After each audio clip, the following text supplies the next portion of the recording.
a lot of them on the New England Patriots. Patriot Reign, probably the most famous one. He's got a book out on Big Papi, David Ortiz, as a matter of fact. But Max Kellerman, I think, has gone off the deep end. Of course, I thought that Rob Manfred going off the deep end with his radical changes of baseball, including saying threatening the Indians, really doing Orwellian, just extortion tactics, is what Steve Peters of the Beating Drum radio show said on this program yesterday, and I totally agree with him. And an Orwellian cleansing, if you will, of trying to tell the Cleveland Indians and their fans what Chief Wahoo really means.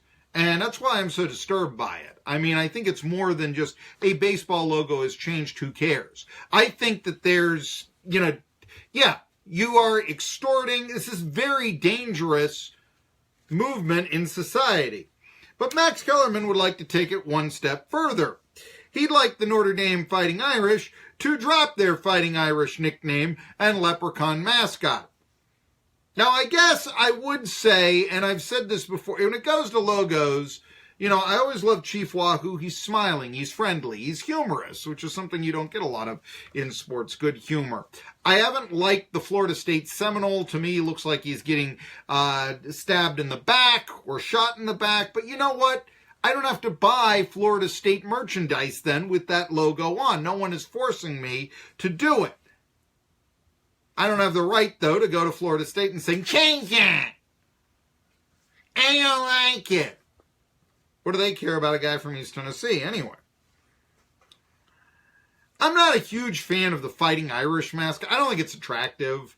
To be brutally honest, two fists up in the air like this.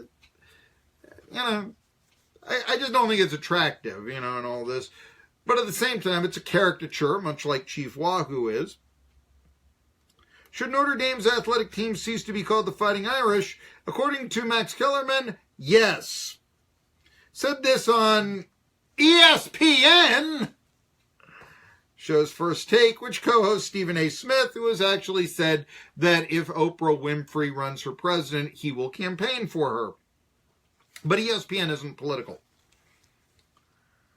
Kellerman, of course, very famous boxing commentator, probably the most famous one, was in the movie Rocky Balboa. Liked him in that, actually.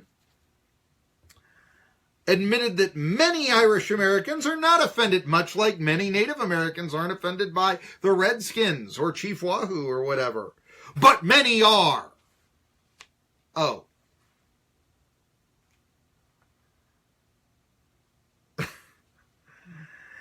Now,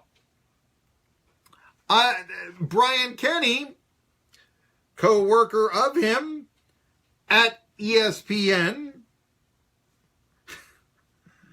I see Max Kellerman picked up the leprechaun nest today. This is what he tweeted out, Brian Kenny. For all saying they've never met a single Irishman offended, the mascot is an embarrassment. What does this sound like? Come on. Actually, I know that the actual person that dresses up in a Fighting Irish mascot costume for Notre Dame games has been one of all ethnicities. I mean, they've had African-American leprechauns dress up in, I'm not speaking of the drawn logo here, but I believe they've had female leprechauns as well.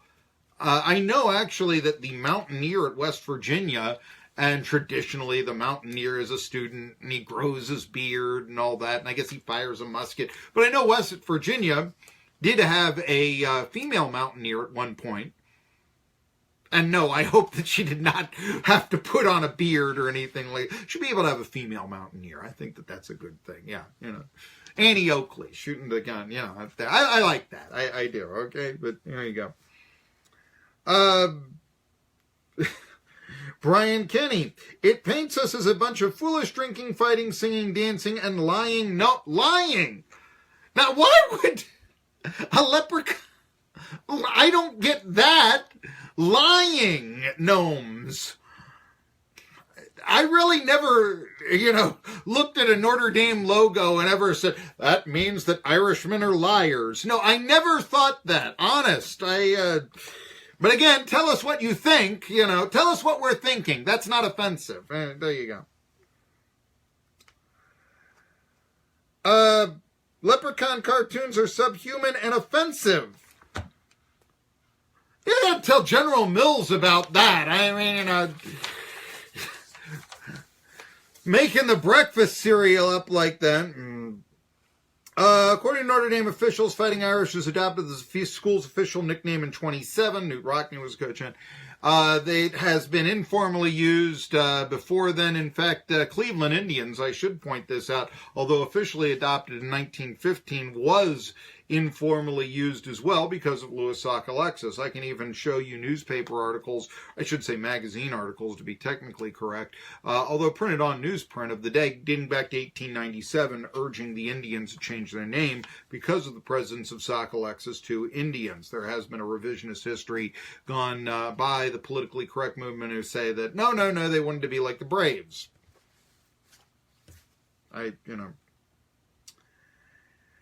Anyway, Max Kellerman now trying to revive that argument. So how long is it going to be, especially considering how professional sports slow to change nicknames, mascots, this sort of thing. College teams, they'll do it at the drop of a hat. Are we going to see the end of the Notre Dame Fighting Irish? That's going to be interesting. That's going to be very interesting. And I know, let's face it, that why is Notre Dame so popular? A lot of it is because they are called the Fighting Irish, and people in the Irish community really, really like that. And of course, we had Steve Peters on, and we've had the people with the Beating Drum radio show. Why do you like the Indians? Why do you like the Redskins? Why do you like Chief Wahoo? Why do you like, Catawba? It's because we like the Native American imagery because we are Native Americans. But Manfred knows best, and in this case, so does Kellerman. There you go. Speaking of the Washington Redskins, Kirk Cousins won't be their quarterback anymore because Alex Smith, they traded from the Chiefs. By the way, the Chiefs are nicknamed after the former mayor of Kansas City who brought the Dallas Texans to Kansas City. He was nicknamed the Chief. All right.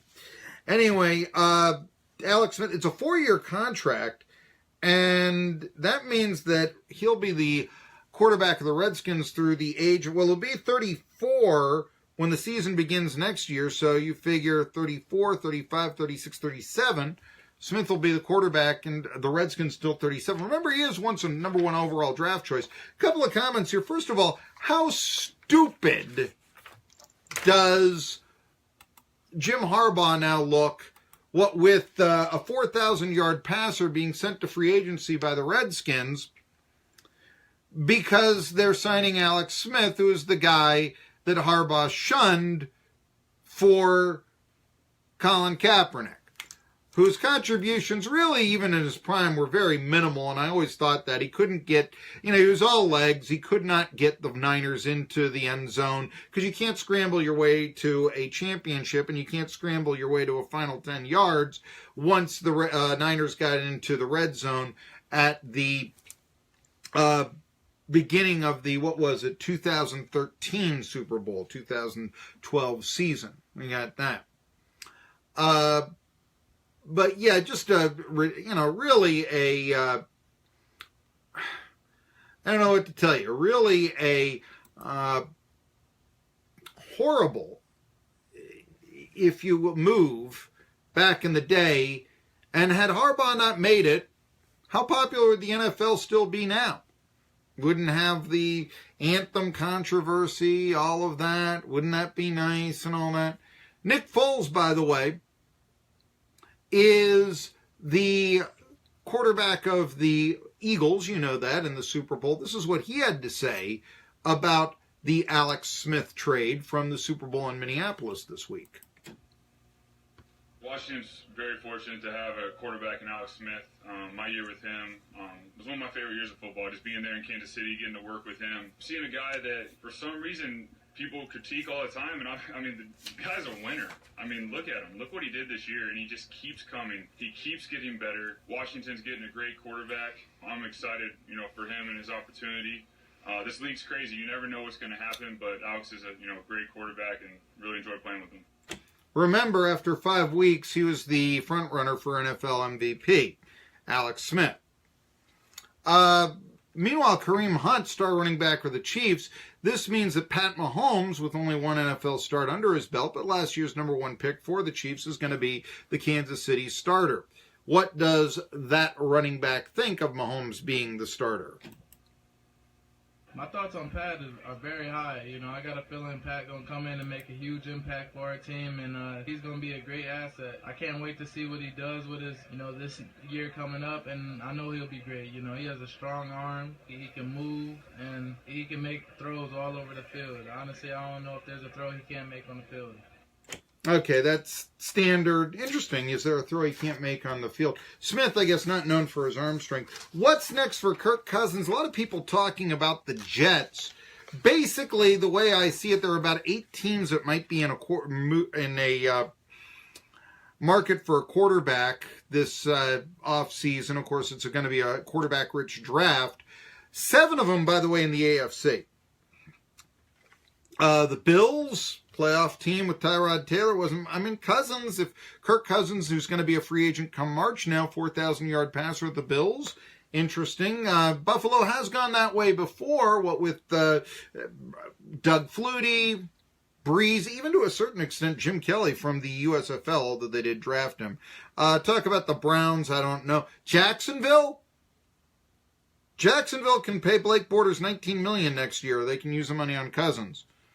Or draft a quarterback of their own. Or trade for Eli Manning. I would say that John Elway's Broncos would seem to be the most likely fit. I mean, they got a Super Bowl defense. Giants, well, they still are talking about Eli Manning still there. Cardinals with no quarterbacks, possibly. Starting all over again there. Who knows?